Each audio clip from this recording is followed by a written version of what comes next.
Regresamos a Emblemas TV, el poder de la imagen y de la información. El día de hoy también les tenemos para ustedes un debate que se realizó con las diputadas del PAN, con diferentes pastores de diversas denominaciones evangélicas que hay aquí en el estado de Nuevo León. Vamos a ver y ustedes mismos van a sacar sus propias conclusiones referente a ese tema controvertido del artículo 24 constitucional de esta reforma. Vamos a verlo en un momento más. Quisiéramos dar la bienvenida al licenciado José Antonio Hernández, que es uno de los consejeros. La diputada Imelda Alejandro está presente también. Quisiéramos dar la bienvenida a la diputada Carolina Garza, que está acompañándonos esta tarde por el distrito 17, y también, por supuesto, a la diputada Imelda Alejandro, que ya nos acompaña por segunda ocasión en este lugar. Si hay alguna pregunta, alguna inquietud, la diputada ha expresado su postura. Quiero clarificar que aquí habemos gente de muy diferentes partidos y de muy diferentes posturas. Entonces este es nuestro momento para externar lo que nosotros pensamos. Adelante. Más que nada, ¿verdad? Dentro de la plática que usted nos daba, nos hablaba que efectivamente las religiones o las asociaciones religiosas deben de convivir con respeto y con cordialidad, pero yo haría la pregunta, ¿acaso en México hace falta esa cordialidad? Al menos ahorita está la muestra de que existe esa cordialidad en nuestro país, tan es así que existen de diferentes credos, de diferentes asociaciones religiosas, y que además, ¿verdad?, se convive con respeto, cada quien respetándose unos a otros en cuanto a sus credos. Respecto a que si a nuestros hijos nosotros le hemos inculcado las diferentes formas de creer, usted misma lo ha dicho, hasta el día de hoy a nadie se le ha impedido ni la paz ni la libertad, y eso quedó resguardado en el artículo 24 constitucional en 1857. Mi pregunta sería, entonces, ¿en qué se amplían mis libertades si esto ya lo tenemos? Gracias. Adelante, licenciada. Al contrario, con muchísimo gusto. Precisamente es lo que muchos se preguntan. Simplemente este artículo recuerda que existe esa libertad, porque hoy da la impresión que en este mundo moderno todos me dirán, cantidad de cosas que vemos en los medios de comunicación, en la cultura, en el ambiente, van en contra de la libertad de nuestros hijos.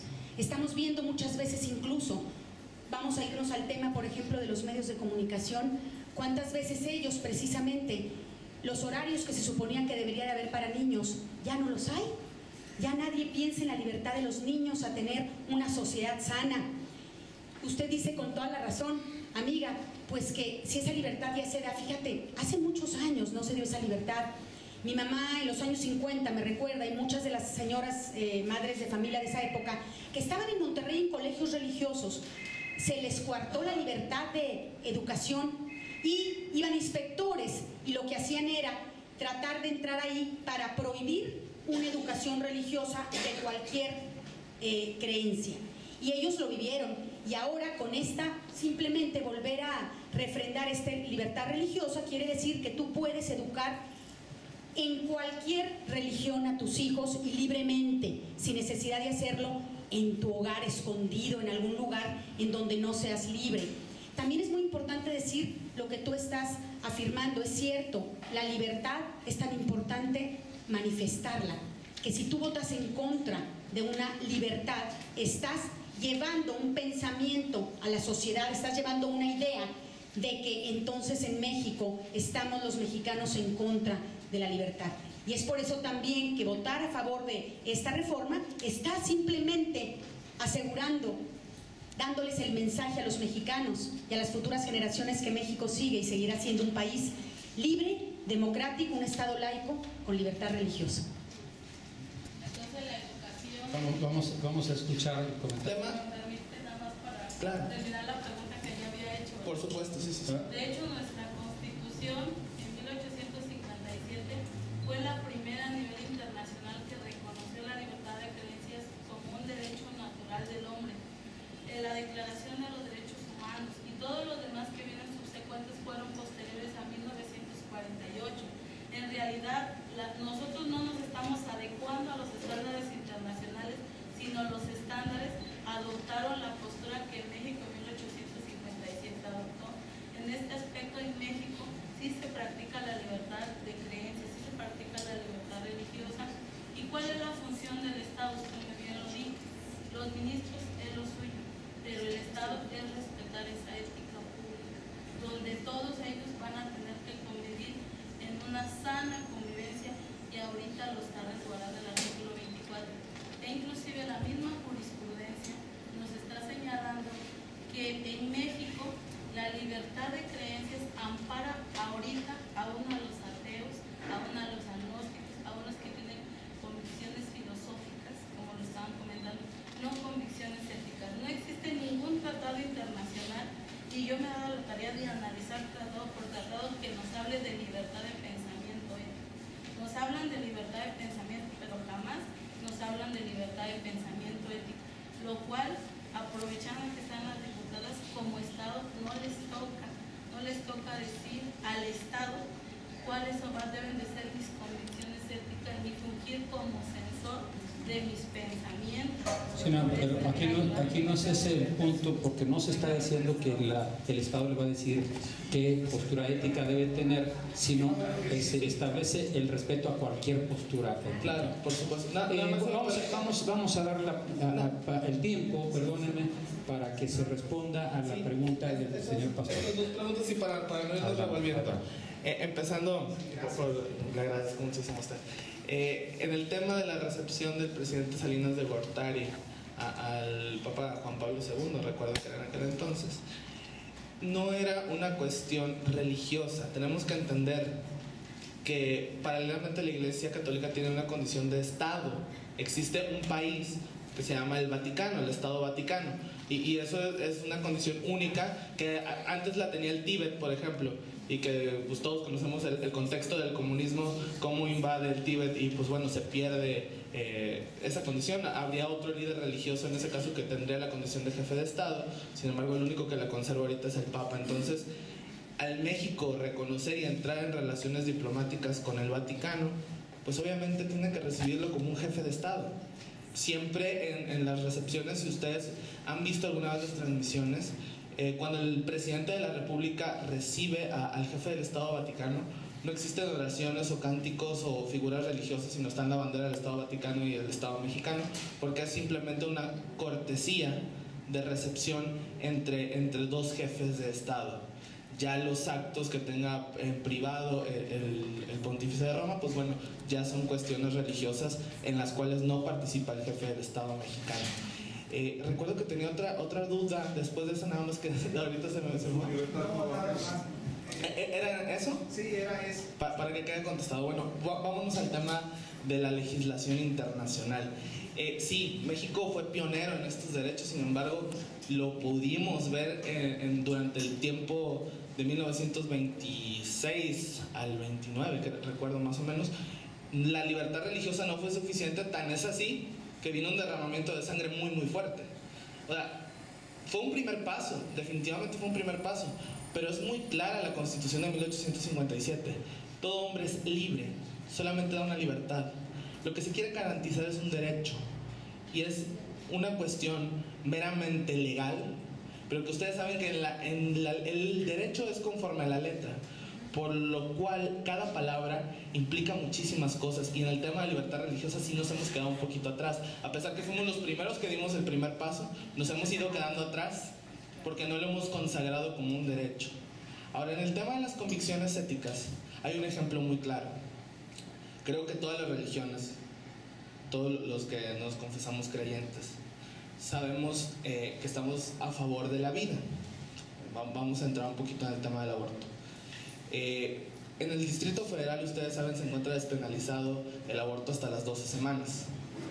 Ahí, en las clínicas públicas, un médico tiene que practicar.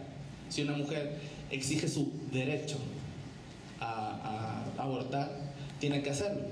Pero ¿qué pasa cuando uno de estos médicos es cristiano, o católico, o musulmán, o creyente? Tiene que hacerlo porque si no su trabajo está en riesgo.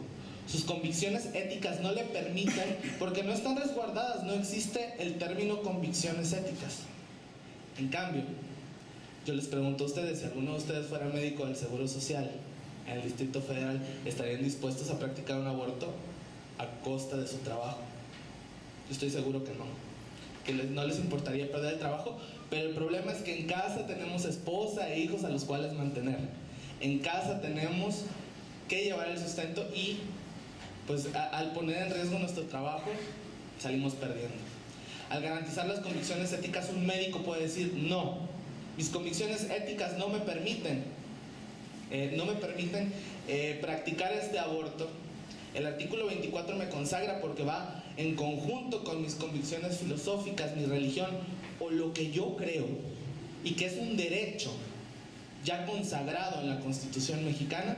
Puedo decir no, y mi trabajo no se va a ver en riesgo porque es un derecho constitucional, y tenemos que pelear por este derecho constitucional para entonces nosotros poder tener la seguridad de no poner en riesgo nuestro trabajo. Vamos a pasar a otra pregunta, licenciado, si nos permite. El artículo que actualmente nos rige es el 24, que todavía no se ha hecho el cambio, no se ha hecho todavía la reforma.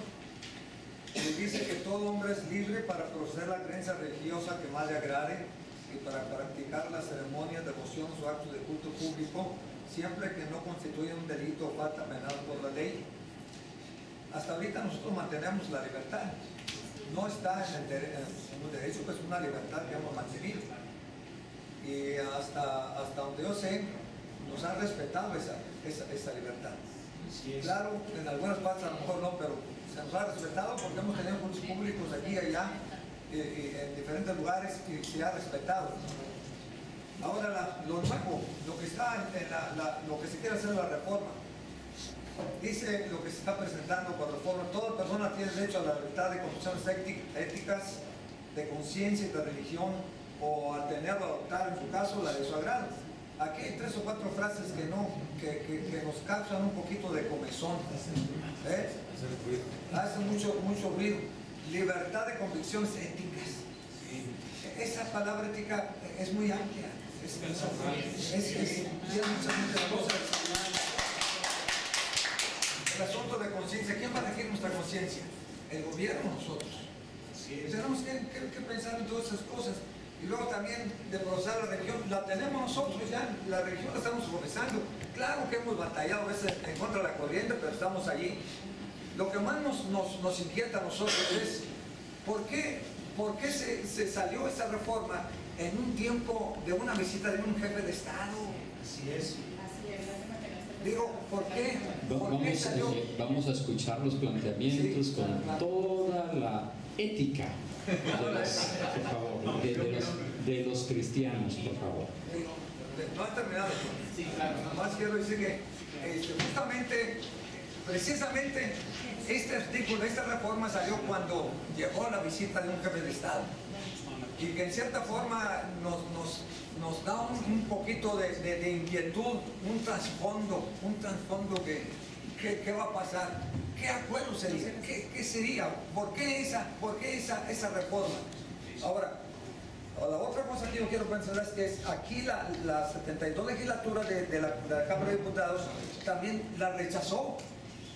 Se escribió un documento en el mes de marzo, mandó un documento a la Cámara de Senadores, un exhorto a que se rechazara esta ley.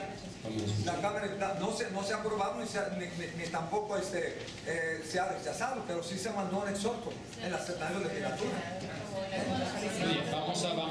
Vamos a dar la oportunidad. No se está poniendo en ningún momento que, por ejemplo, si la reforma dijera: se le dará mayor relevancia a la religión que presente mayor índice poblacional, y de ahí los porcentajes, de acuerdo a la población de los demás, se irá estableciendo la cantidad de derecho en más a menos, pues bueno, ahí estamos viendo que hay una tendencia hacia alguna religión. Sin embargo, no. Aquí lo que estamos viendo es el tema de convicciones éticas y conciencia. Y esa era otra cosa que se me pasaba. El tema... Cuando usted dice, le hacen ruido esas palabras de convicciones éticas y conciencia, y que el Estado entraría a regularlo. Para nada, lo que nos dice la iniciativa es que todo hombre es libre y tiene el derecho de tener las convicciones éticas y de conciencia. Entonces le está dando a usted la libertad de que en su interior piense y diga y sienta y crea en lo que usted quiera. ¿Quién va a clasificar No lo está clasificando porque en ningún momento está tipificando alguna cosa. A usted le está otorgando este derecho. Bien, vamos a guardar los comentarios para la persona oportuna. Es una cosa pequeñísima que sí me, pastor, cuando hablan de convicción ética, la ética, pues realmente la ética no te la da un manual. La ética es el deber ser de cada ser humano, la llevamos inscrita en la naturaleza. No se trata de un manual que te diga, haz esto, haz lo otro, no. Yo creo que la esencia de la ética es ese deber ser como seres humanos, que no somos animales, ni somos plantas, ni somos objetos, somos personas que sabemos que ese deber ser lo dice nuestra naturaleza. Entonces esas convicciones éticas en un momento dado no pertenecen más que a uno mismo, a nuestro interior, a nuestra conciencia. Vamos, señor, adelante, por favor. Discúlpeme que no sé su nombre.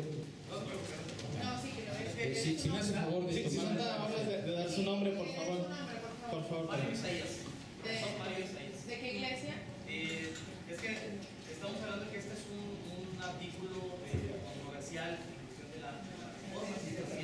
¿De qué iglesia viene? ¿Es relativo a eso? No, lo que pasa es que solamente estamos identificando a los pastores.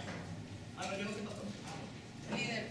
¿Miembro de alguna iglesia? Es relevante. Ok, tal vez no es relevante. Adelante, señor. Adelante, señor, por favor. Tengo un poquito de inquietud. Fuerte, por favor, señor. Tengo esa inquietud precisamente con respecto a la redacción. Ya lo comentábamos, el artículo 24 constitucional nos tiene consagradas las libertades de pensar, de creer, de actuar, incluyendo lo ético, lo que se considera ético. El problema es, contestando lo que el joven decía, no es en sí el que esté plasmada la palabra ahí, sino lo que conlleva. Comentaba el joven hablando del aborto. Un médico puede decir, bueno, mi ética profesional no me permite que se realice el aborto. Pero ¿qué pasa si él mismo dice, mi ética profesional sí lo permite? Es controversial. Sí, por supuesto. Y hay dudas con respecto a esto. No nada más es cuestión de la ética, sino de la conciencia también. O sea, ¿quién va a regular lo ético o qué es lo ético? ¿Qué parte en lo legal abarca lo ético? Que sea regulado. ¿Quién va a regular lo ético primero? Tenemos que tener muy claro. Adelante, sí. Y sobre todo, si leemos más abajo, todavía habla de esta libertad, incluye el derecho de participar individual y colectivamente, tanto en público como en privado. Lo público, me inquieta esa palabra, lo público. En el tema de lo público, pues bien, al establecerse este derecho, podemos hacer manifestaciones públicas de fe. Como ya se los había comentado en algún momento, muchos pastores cristianos tuvieron a bien hacer un evento que a los que vivimos armónicamente y coexistimos con las demás religiones, porque se los digo abiertamente, yo profeso la religión católica y yo creo firmemente en que este evento que hicieron muchos pastores en la Macroplaza fue maravilloso. Yo creo en lo personal, son mis convicciones éticas y es mi libertad de conciencia y de filosofía. Perdón, por favor. De nuevo, miren, señores, yo sí les pido que seamos muy respetuosos. Sí, claro. Si no podemos ser respetuosos, les voy a pedir que se retiren de la sala. Todos podemos hablar, pero en su momento y en su forma. Por favor. Y creo firmemente en que todo el poder de la oración es muy grande, que vivimos un momento de coyuntura en Nuevo León tan fuerte, en el cual tenemos afuera realmente a los demonios, que son el crimen organizado, y que todo este tipo de acciones contribuyen a la paz en nuestro estado.